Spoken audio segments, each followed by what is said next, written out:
आज हर कोई black hole के बारे में कुछ ना कुछ जरूर जानता है, परंतु दोस्तों अंतरिक्ष में क्या सिर्फ ब्लैक होल ही होते हैं? मुझे तो नहीं लगता, क्योंकि व्हाइट होल जैसी चीज़ों के बारे में भी मैंने सुना है। इन चीज़ों के बारे में शायद ज़्यादातर लोग नहीं जानते होंगे।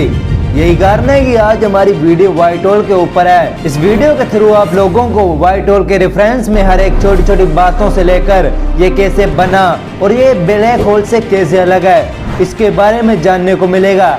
वैसे और भी बता दूं कि व्हाइट होल और ब्लैक होल आपस में जुड़े हुए हैं, इसलिए आप कह सकते हैं कि ये दोनों चीजें एक सिक्के के दो पहलू जैसे हैं। इसलिए इन दोनों चीजों के बारे में जानना बहुत ही ज्यादा जरूरी हो जाता है। खैर चलिए अब वीडियो को स्टार्ट करते हैं और व्हाइट होल के बारे में जानते हैं। आप लोगों के लिए पहले ये जानना जरूरी है कि व्हाइट होल आखिर किसे कहते हैं। दोस्तों चलिए सबसे पहले व्हाइट होल किसे कहते हैं इसके बारे में ही जान लेते हैं। वैज्ञानिकों के अनुसार व्हाइट होल अंतरिक्ष में मौजूद स्पेस टाइम और सिंगुलरिटी की एक ऐसी जगह है जहां पर कोई भी चीज बाहर से अंदर की ओर नहीं जा सकती। इसलिए आप इसे एक छेद की तरह भी देख सकते हैं जो कि प्रकाश से चमक रहा होगा। व्हाइट होल के अंदर सिर्फ प्रकाश और ऊर्जा ही जा सकती है। ध्यान रखेंगे कि व्हाइट होल और ब्लैक होल दोनों को ही आइंस्टाइन फील्ड इक्वेशन के माध्यम से बनाया गया है। इसलिए कई वैज्ञानिकों का ये कहना है कि ये दोनों ही चीजें एक दूसरे के विपरीत चीज हैं। वैसे दोनों ही ब्लैक होल और व्हाइट होल की अपनी अपनी चार्ज, द्रव्यमान और गति है, परंतु ये दोनों एक दूसरे से काफी अलग हैं। इसके बारे में हम आगे चर्चा भी करेंगे। अगर हम व्हाइट होल की इवेंट ओरिजिन को ब्लैक होल के इवेंट ओरिजिन के साथ जोड़कर देखते हैं तो पता चलता है कि ये दोनों व्हाइट होल के इवेंट ओरिजिन को लांघ कर चली जाती है। वो स्वयं अपने आप में ब्लैक होल के इवेंट ओरिजिन को भी पार कर लेती है। हालांकि इस क्षेत्र में स्पेस टाइम का बहुत बड़ा हाथ है। जब कोई भी चीज व्हाइट होल के इवेंट ओरिजिन को लांघती है तब ये फ्यूचर में ब्लैक होल के इवेंट ओरिजिन को भी उसी टाइम लांघ रही होती है। दोस्तों व्हाइट होल के बारे में वैज्ञानिक नजरिए से देखना थोड़ा डिफिकल्ट है, इसलिए हम आगे इसके बारे में सरल व महत्वपूर्ण बातों को जानने का प्रयास करेंगे। मैंने आप लोगों को व्हाइट होल के बारे में अच्छे से बता दिया है, परंतु मैंने आप लोगों को ये नहीं बताया कि क्या व्हाइट होल होते हैं या नहीं। दोस्तों बता दो कि इसी सवाल का जवाब हम आगे ढूंढने का प्रयास करेंगे।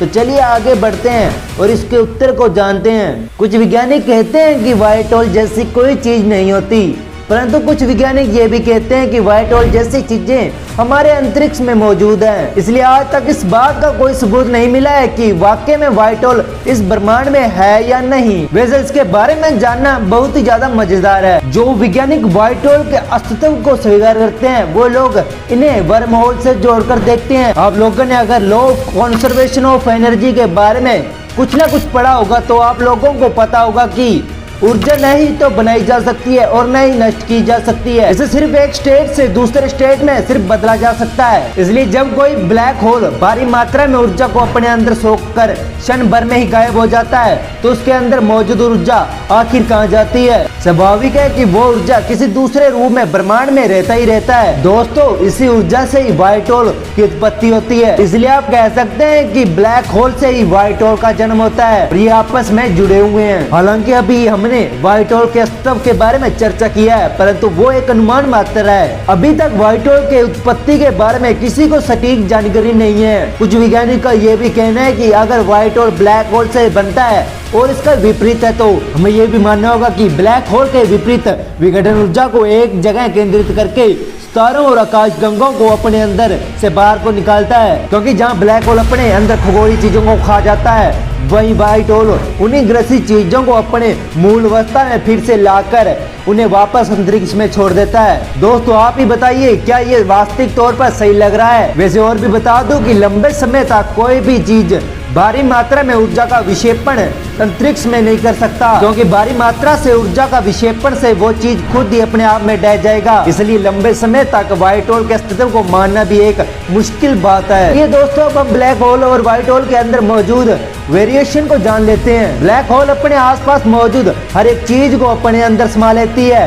ये एक तरह से वैक्यूम क्लीनर की तरह है जो कि ऊर्जा, प्रकाश और चीजों को सोख लेती है। प्रकाश तक भी इसके अंदर से नहीं निकल पाते हैं, इसलिए देखने में ये काले रंग का दिखाई देता है। वैज्ञानिकों के अनुसार हमारे आकाश गंगों के मध्य एक विशालकाय ब्लैक होल मौजूद है। व्हाइट होल ब्लैक होल के विपरीत है, इसके अंदर कोई भी चीज प्रवेश नहीं कर सकती। इसके आसपास मौजूद जितने भी चीज हैं ये व्हाइट होल से हमेशा विकसित होते रहते हैं। इसके अंदर से बाहर प्रकाश और ऊर्जा जा सकती है। ये अपने अंदर से बाहर की ओर सितारों और आकाश गंगों को भी निकालता रहता है, जो कि ब्लैक होल के द्वारा पहले सोख लिया गया होता है। इसलिए ये भी माना जाता है कि जो भी चीज ब्लैक होल के अंदर जाता है वो चीज व्हाइट होल के माध्यम से बाहर भी निकलता है। हालांकि इसके बारे में पुष्टिकरण अभी आना बाकी है। खैर, आने वाले समय में वैज्ञानिकों को लगता है कि हमें कई जगह पर व्हाइट होल देखने को मिल सकते हैं, तो इसके बारे में हम आगे भी चर्चा करते रहेंगे। आई होप आप लोगों को कुछ समझ में आ गया होगा। और रुको, आप लोगों को एक बात बोलनी थी, नीचे दिख रहा सब्सक्राइब बटन आपका कब से वेट कर रहा है, कर दिया करो यार सब्सक्राइब। मिलते हैं एक ऐसी ही वीडियो के साथ।